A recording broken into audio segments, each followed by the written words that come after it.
Hello students, welcome to easy math for JEE. I am Ujjwal Kaushik, your friend.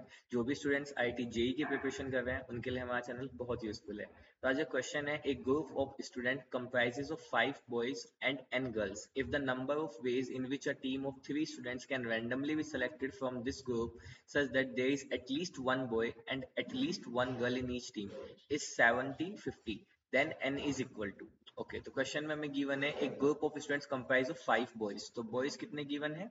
5 and n girls. तो girls कितनी given है हमें? यहाँ पे n। ठीक है। The number of ways in which a team of 3 students. अब हमें टीम जो बनानी है वो 3 स्टूडेंट्स से बनानी है। ठीक है। पेंडिसिटी from this group such that there is at least one boy and at least one girl. तो कम से कम एक बॉय और एक गर्ल हो। तो यानी कि 5 में से मैंने क्या किया, एक बॉय चूज कर लिया। फाइन। 5 बॉयज में से एक बॉयज चूज कर लिया इनटू, तो अब मुझे n में से कितना, 2 गर्ल चूज करनी होंगी। टोटल गर्ल्स कितनी है? n। नंबर ऑफ क्राइटेरिया जो हमें चाहिए वो 3 स्टूडेंट्स का चाहिए, तो एक बॉय हो गया तो 2 गर्ल हो गई। प्लस अब मैंने क्या किया, मैंने यहाँ पे 2 बॉयज चूज कर लिए, तो मुझे n में से कोई एक गर्ल चूज करनी होंगी। प्लस अब मैंने 5C3 तीनों बॉय चूज कर लिए, पर ये कंडीशन ही नहीं होगी। क्यों? अगर मैं तीनों बॉय चूज कर लेता हूं तो मेरे गर्ल्स की स्पेस ही नहीं बचेगा। भाई 3 स्टूडेंट की कमेटी बननी थी, तीनों मैंने बॉयज चूज कर लिए, तो गर्ल्स के लिए स्पेस नहीं बचा। जबकि उसने कहा है कि एटलीस्ट वन गर्ल तो होनी ही चाहिए। फाइन। तो जो केस बने वो सिर्फ यही बने।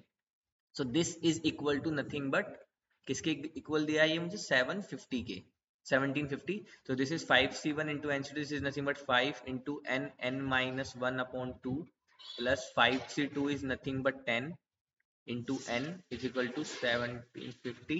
अब मैंने यहाँ से 5 अगर मैं पहले एलसीएम कॉमन लेता हूँ, this is n minus 1 upon 2 plus 2n is equal to, यहाँ से 5 या 15 और 2 5 पे 25 0।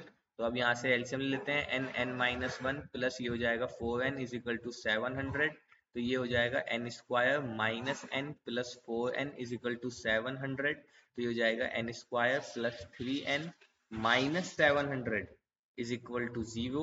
अब इसके फैक्टर कर लेंगे हम, जो कि होगा plus 28n minus 25n minus 700 is equal to 0।